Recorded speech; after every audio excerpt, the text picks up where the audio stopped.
Hi, I'm Andi. And I'm Jesse. And this is Side Hustle Kerfuffle, where we talk about the highs and lows of doing certain side jobs.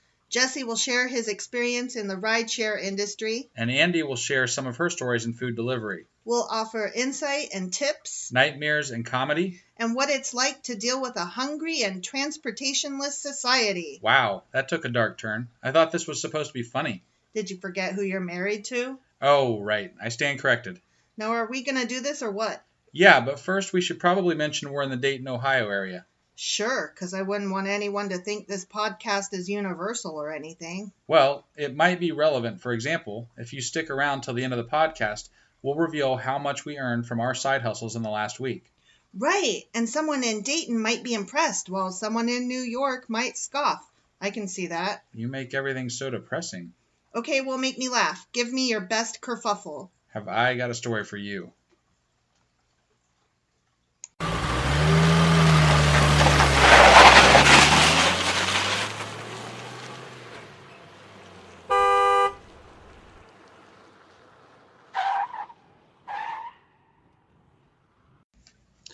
Okay, so I was picking up this person at a hotel, and I got there, and they were coming down from the hotel. You know, it took them a few minutes to come out, but a guy? No, it was a guy and a girl, and everything was fine. They had 3 kids, and they proceeded to load them into my car. And then she told me to give her just another minute because it was just going to be her taking the ride. So they went back up to the hotel with their kids sitting in my car. And they were up there for about 10 minutes. So these parents just left their 3 kids in the back of your car, a stranger, while they went back upstairs? Correct. And how old were these kids? None of them were over 3 or 4. Oh, my God. So normally I would have probably just left because... With the kids? Well, no, not with the kids. I would have left because you don't get paid enough to sit there and wait for people for 10 minutes. And so now you're sitting there waiting for 10 minutes, not getting paid, and babysitting. Right. And I should stipulate, though, that this was also going to be a 45-minute plus drive, which pays pretty well. So I had a little bit of incentive to stick around. They ended up coming back out, and as they're coming back out of the door at the top, it was a two-story hotel, and they were coming down, and they were fighting, obviously. They get down close to my car, and I can see that as they're yelling at each other and shoving each other back and forth a little bit, that the guy's got a bloody nose. And so they keep fighting, and I hear him say, "I will beat you in front of the Uber driver and everybody." And I'm like, what? So, yeah, they're obviously in a fight. Oh, my God. Yeah. So what did you do? So I just sat there, and he kept motioning towards me like, "You're seeing this, right? You're seeing the guy." He's like, "You're seeing this, right?" And I'm like, so, I mean, I was seeing it, so that was right there. Yes, my good sir, I see your wife beating you and you threatening to beat her. Right. So this whole thing started over she wanted money and he didn't give her enough money or something. And it was kind of like a shady, I don't know, something. They lived in Cincinnati. They're up in Dayton, which is an hour away from Cincinnati. And something that he had done over the weekend got him a lot of money, and she wasn't getting enough of it because whatever. She wasn't getting enough of the money, and she was not happy about it. Anyway, they're fighting, he's threatening to beat her, etc., etc. There gets to a point where he kind of walks sort of half away from her, and she comes and gets in the car, and at this point, I'm kind of scared because, they're fighting right in front of my car, and there's other people apparently that know them that are kind of gathering around the area. Oh my God. So she got in the car and I took off, and the guy starts chasing us down the street. Fists in the air, chasing us down the street, and she's telling me how he hit her, and obviously she hit him because he had a bloody nose, and she's sitting here calling the cops. as we're going down to get out of the parking lot of the hotel. With her kids still in the back seat. With her kids still in the back seat, yeah. And she ends up calling the cops. They want her to come down to the station to file a report, and she decides that's too hard. So we proceed on to Cincinnati, and I drop her off at her mom's house. But she gets all the kids out, and then she's yelling up at a window, "Hey, Mom! Ma!" Oh, my God. And I just take off because I'm done. You were like, I'm out of here. Yeah. Was it worth the money? No. I marked them a low rating so that I never see them again. But, again, you have these things happen occasionally, so it is what it is. I got out of it without a mark on me, so I'm happy about that. You got any stories recently that happened to you? I have a restaurant I'd like to complain about. Oh, yeah? Yeah. What restaurant is it? It's the Rusty Bucket here in the Dayton area by the Dayton Mall. Okay. And the only reason that I would even say their name is because this happens to me every time I go there. What happens? So I walk in, and I guess because I have my hot bag with me to pick up the food delivery, they know, I guess, that I am not a paying customer and therefore not worthy of any eye contact or being acknowledged as having entered their grand premises. And so I always have to kind of look around and where do I go? And the thing about food delivery is every restaurant is set up different. So you don't know, is this restaurant the one where I go to the bar to pick up? Is this the one where I go all the way to the back of the restaurant and hide by the kitchen like a piece of crab and wait for the food? Or is this the one where I go to a specially marked location that's just for food delivery people? Or what? Like, you just don't know because every place is different. So what's so special about the Rusty Bucket then, though? So what's so special about the Rusty Bucket is that when I go in, there's always somebody at the hostess desk talking to a waitress and yakking. And maybe they're talking about staff work. Maybe they're gossiping. Like, I don't know. I don't want to out them as not working. For all I know, they're discussing very important restauratorial things. But regardless, they're not looking at me. And so I approach them and they kind of just wave me off. And so then I turn and look for a waitress. And this lady is walking by me with a tray. And before I can even get the words out of my mouth, where do I go for a food pickup? She says, they'll help you at the bar. Wow. Yeah, like, I'm just nothing. I'm scum of the earth. Like, oh, sorry, I'm here to pick up food that has already been paid for. Sorry, I'm a potential customer who may eat here someday but isn't today. Sorry about that. I didn't mean to get in your way and bother you. I wonder if this is how they treat their customers that come in for pickup off the street. I don't know, because I will never be that person because I will not eat there. But then I go to the bar, where I've been shunted away, and I'm standing there waiting, and there's no bartender. So I'm like thinking, oh my God, I'm never going to get these people's food to them because I can't even get it into my bag, much less, deliver it. So I'm waiting. And finally a bartender comes out and she starts talking to customers and not me. And so I'm like in that awkward position of, okay, I don't want to, interrupt her. She is actually working and dealing with other customers. But on the same hand, I am here to pick up food that has already been paid for. Like, it's a big deal, This is stuff I'm here to get. And so finally I'm like, excuse me. And she says, your order will be done soon. And all I could think is, how do you even know? Like, how do you know you don't even know who my customer is? You're apparently the only food delivery service picking up that day ever. Right. And that So I'm like, for so and so, and I name the customer, and she's like, yeah. Like, I'm the idiot for double checking, like, oh, sorry that I didn't want to, take Betty's food to Mark or Mark's food to Veronica or whatever. Like, I didn't mean to, I don't know, be good at my freaking job, my Names have bad. been changed to protect the innocent.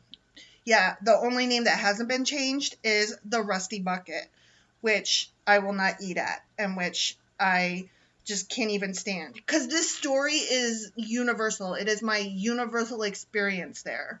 And so they finally bring it to me, the food, that is, and, like, I can't even say thank you before they've already just turned away. Like, I don't know. I'm just crap. I'm just garbage. And I don't understand that, because this is food that has already been paid for. So, like, I should be first in line. Like, I should be treated as though I'm the customer picking up food that I have paid for, and I'm not.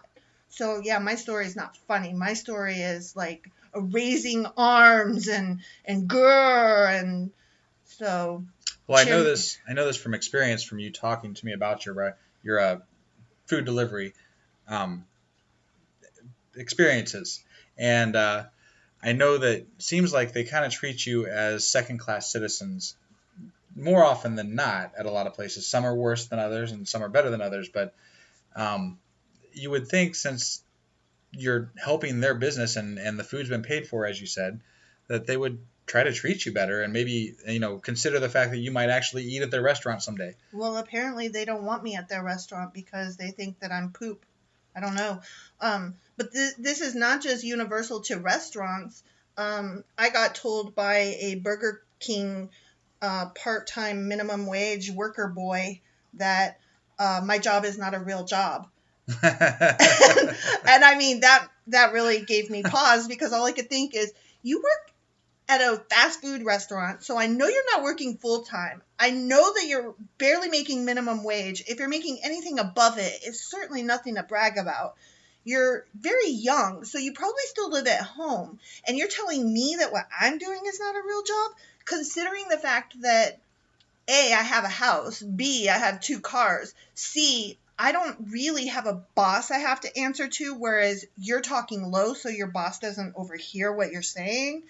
And I don't have a dress code. You're wearing a uniform, a minimum wage fast food worker uniform. Right. All I could think is, I'm the one that doesn't have a real job. But, oh, he went on and on. I could tell you that story if you want to hear it. Well, I'm just curious how you handled that one. I cussed him out. So, how did that go? Well, let me just tell you how that went. Because, again, all I could think was, I couldn't get away with this if I had a so-called real job, but I got away with it in my not a real job position. But he and another young worker boy with attitude thought that it would be funny to laugh at me when I walked in. And I called them on it, because I'm too old for that crap. And so I was like, what's so funny? I'm a human being. Why don't you share with the class and tell me what is so funny? And I thought maybe it was my hair, because it's kind of dyed funny, or maybe it's because I'm older and overweight, or something obvious like a big forehead, whatever. But no, it's because of my hot bag. They're laughing at my hot bag because, I don't have a real job. And so I proceed to argue with him and drop a few F-bombs. And were there customers in the... No, there actually weren't customers. I was Okay. the only one there at the time. Got it. But there was a really sweet girl behind the counter that looked appalled, not just at me, but at the entire situation, and was like, oh my God, I'm out of here. And I mean, she was really sweet. But then the manager comes out, and she's like, what on earth is going on out here? What is this ruckus? And I told her, these little boys over here think that it's okay to laugh at me, and you need to get them under control. You need to get their faces under control. You need to handle them. And so then she tells me, well, they're just kids. And I just can't even tell you, like, I'm so tired of being told that for some reason teenager boys are not to be held accountable for behavior because they're just kids. Like, ha ha ha, I just got stabbed, but it's just kids, so, whatever. It's okay. It's cool. So Anyway, I'm not having it. I'm not having it because my kids don't act like that. Well, did the manager apologize to you at all? No, I mean, not until I was like, because she was telling me, they're just kids and you need to calm down. And I was like, no, that's not the correct response. The correct response is to tell me, I apologize, ma'am, and I will handle it. And she said, well, you wouldn't even let me apologize. You wouldn't let me get a word in. And I said, okay, go ahead and apologize to me then. Right. And she goes, ma'am, I'm sorry, and it will be handled. And I was just like, right. Okay. So I'm on my way out the door with my food, to deliver to my customer because I have a real job. Right. And he says something like, "He's good," under his breath. And I just turned around and I was like, you couldn't even wait till I get out the door? Like, what is wrong with you? Wow. Yeah. So, I mean, there's this like pervasive feeling that food delivery is not a real job. And I think that is something I don't understand it. I don't understand what it is because you're not wearing a uniform and because you set your own hours and because you're not in corporate America 9 to 5 office job, it doesn't count. Well, I think we'll let people decide for themselves when we share our income and time that we put into this job at the end of the podcast here. And we'll be doing this on a weekly basis so that people can actually see what time we put in and how much we make doing this, and all that. So. Well, and having said that, I will add that while it's probably not the best paying job I've ever had, as a matter of fact, it's not the best paying job I ever had. It is the best paying job that you can get for this much freedom and this much entertainment and this much ease. Because I do get to set my own hours and I don't have a dress code and I don't have to ask for time off of work and I don't have to report to a boss and get permission to use the bathroom. I mean, well, and to be fair too, I think people should understand this also, is that when you do your shifts, you don't necessarily chase the highest dollar amounts. You go to your set place that you want to deliver in, and you do your set time. So you don't chase, you don't go to the $10 plus ones that you could get in the dinner hour sometimes or whatever, or you don't go down to Cincinnati to chase bigger fares, and you do what you want to do and you do it when you want to do it. That is very true, and that is fair because I could make a lot more money if I drove at night, which I don't like to. I'm not comfortable. I can't see the house numbers as well. And if I did drive further south, which I'm not familiar with the Cincinnati area, and they often do give large peak time bonuses that I do not take advantage of. So that definitely should be taken into account when we report our incomes, that I'm not taking full advantage of this job, but even so, it is still a real job because I am doing work and I am getting paid. Well, and that brings me to something else too, is that I think that somebody looking to get into this type of work and looking to do this should take into account that it's often it's often easier to stay in a location, an area that you're more familiar with because you know the roads better. It's easier to find your way back to somewhere you would like to be. And, if you're somewhere that you don't know much about, you can get so far out of the way that you end up spending more than an hour getting back to where you want to be, which is a big time suck when you're doing this job. You don't necessarily want to be more than an hour away from your home when you finish up because it just feels like a big waste of time. So that is true. That is true. Having said that, there was a time just yesterday when GPS wanted to tell me that McDonald's was somewhere that it actually wasn't. And because I'm familiar with the area, I actually know where the McDonald's is located. It wanted to tell me it was like 2 miles up the road. So, I had to call support to get them to change that, which I would not be able to do. I would just have to drop it if I couldn't find the place. And I run into that sometimes with the ride shares as well. They'll direct me to the wrong place or behind a location, or I have to figure something out, and it makes it a lot easier if I'm familiar with the place. Exactly. But I've got another story for you if you'd like to hear another story. Absolutely. Okay. All right. This one's not as long. There's not as much to it. But again, this was another hotel pickup that I had. And you seem to do those a lot. Well, yeah. And, oftentimes it's one of two things. It's either a situation or it's a ride to the airport. And ride to the airport, that's a good ride. I mean, you get lots of money out of a 20, 30 minute, 40 minute, 50-minute drive. You know, those are good money. So it's willing to it, it it's willing. Sorry, it's worth it to me to risk doing that.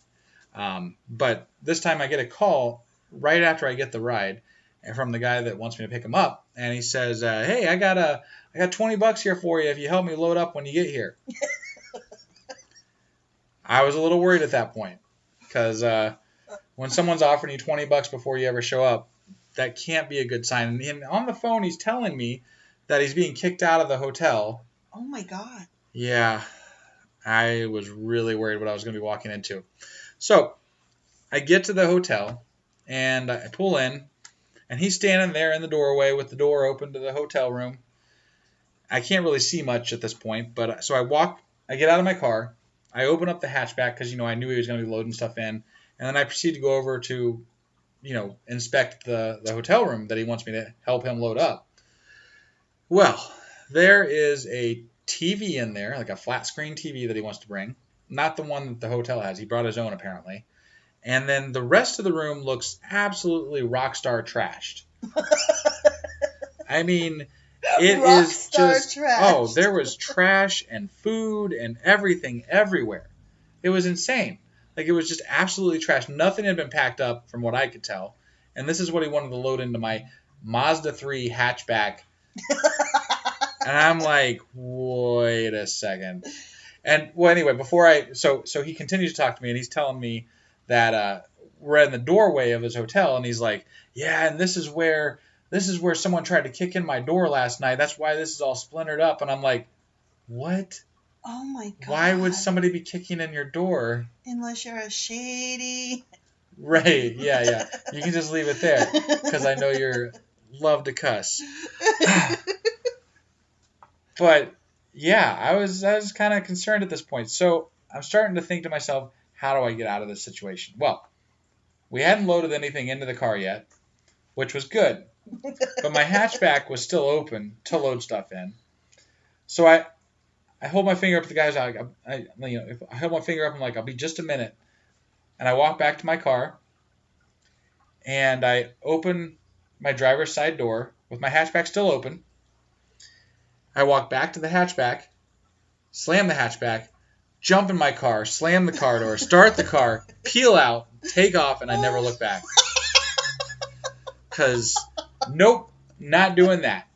No, I don't blame you. I mean, in addition to the fact that it was all trash, and then in addition to the fact that it wasn't going to fit, there's always the question of what could happen while you're helping this guy. Like, you could be in danger. Right, yeah. That's not worth the $20. No, it's definitely not. I mean, there's a lot of things that are worth $20. That one wasn't one of them. So, I would say this to people: don't be afraid to leave a situation if you don't feel comfortable. I've been in multiple situations where I've actually accepted a ride that I wish I hadn't. Insofar as I got, for example, when I first started this, I had 5 people jump into my 4 seats in my car. And, the part about that that's really bothersome, besides the fact that there's 5 people in 4 seats, is that if any of those people get injured and you're on a ride-sharing ride, you and your family are responsible for those people. So you really want to make sure that people are safe and buckled in your car. And I can't stress that enough, that if you have a situation where someone is doing something like that, just tell them that they need to either adjust how many people are coming on the ride or not take the ride at all. Take the ding. Yes. Take the ding. I think that is the biggest piece of advice I would give people. Sometimes it's worth it just to take the ding. Well, and I know that you have some things that you've learned through your food delivery that are not worth it to you. For example, like going into the food court. Yeah. Yeah, I will not do it. I mean, how much time do you spend on... That's my phone. Yeah. Sorry. Why is your phone going off? Because. Why don't you have it on silent? Because I didn't plan well. That was dumb. That was dumb. Okay. So yeah, I will never, ever, ever go into the mall. Now, I have a friend who recently started doing this, and she loves it. She loves going into the mall. Really? Yeah, and I don't understand why, because it's not worth the money. But how much time does it take you over? Like, if you had to gauge the whole thing. Okay, so first of all, there's finding a parking place and hoping that you're on the right end of the mall. So I'm almost never on the right end of the mall because I don't know the mall. I don't go to the mall. I have no reason to be in the mall ever. Right. So I'm always on the wrong end. So first it takes parking, and that's a few minutes. I mean, let's call that 3 or 4 minutes? Sure. Then there's walking from my car to the mall, and that's another couple minutes.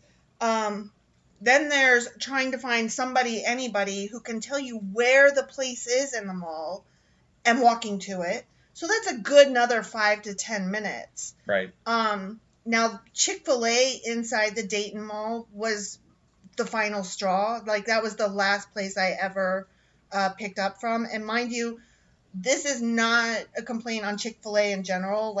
I actually like picking up from them at their standalone locations because they almost always have their deliveries perfectly ready. I walk in, I grab it, and then I can walk right back out. Oh, and I can attest to the fact that my wife likes to eat at Chick-fil-A because that's pretty much all she ever asked for. It's true. It's true. That's what I get for lunch almost every day while I'm on the road. I don't mean to complain about Chick-fil-A, but the particular Chick-fil-A location inside the Dayton Mall is notoriously not good.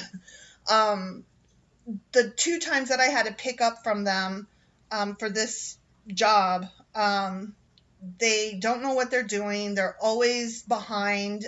There's always 3 or 4 other drivers that are there to pick up orders, and they can't find your order. Or they tell you, we don't have that. And I'm like, well, I'm really sorry for you because it's been paid for, so you better find it. Right. That's a you problem, not a me problem. I am here to pick up the item that has been paid for. Yeah. I don't truck with that. That's a computer thing that you need to work out on your end. Right. That is not a customer problem who has paid for the item, and that is not the food services problem that I am using, because they are facilitating this. And so I am here to pick up the item that has been paid for. Give me it. But they, all the time, they can't find your order, and they're really rude, and they're just always in a hurry. And it's very much mall mentality people. Right. And so that's the last time I would do that. Because then on top of that, you mark your thing as, yes, I have picked it up. But then you've got that 5 to 10 minute hike back to your car. And so you keep getting this text that says, well, where are you? Where are you? What are you doing? Why are you taking so long? And I'm like, because teleportation has not been invented yet. And if it had, I wouldn't need to be doing this job because you could just teleport yourself. Right. So, yeah, I don't do in-mall jobs anymore for that reason. Right. All right. Well, we promised these people that we would share our income with them for the week here at the end of the podcast. So we're getting close to the end, and let's look into that and see what we were able to make. So hang on just 1 second here, and we will be sharing our information on income. Thanks for sticking with us through the end. We told you we'd share our income with you for the week here at the end, and I'm going to go ahead and share mine. So I worked 53 hours between 2 different ride-sharing services, and I made $1,074.63, which, if you divide it out, equals $20.28 an hour. Andi, what'd you make? I drove about 29 hours, and I made $340.40, which comes to about $11.74 an hour. And I just want to add, I only use one app, not multiple, for food delivery. All right. Thanks again for sticking with us to the end. We'll see you next time. Okay, that's it for this week. Email your funniest rideshare and food delivery experiences to stories@sidehustlekerfuffle.com. And we might share it in a future podcast. Also, be sure to tune in to Side Hustle Kerfuffle every Sunday.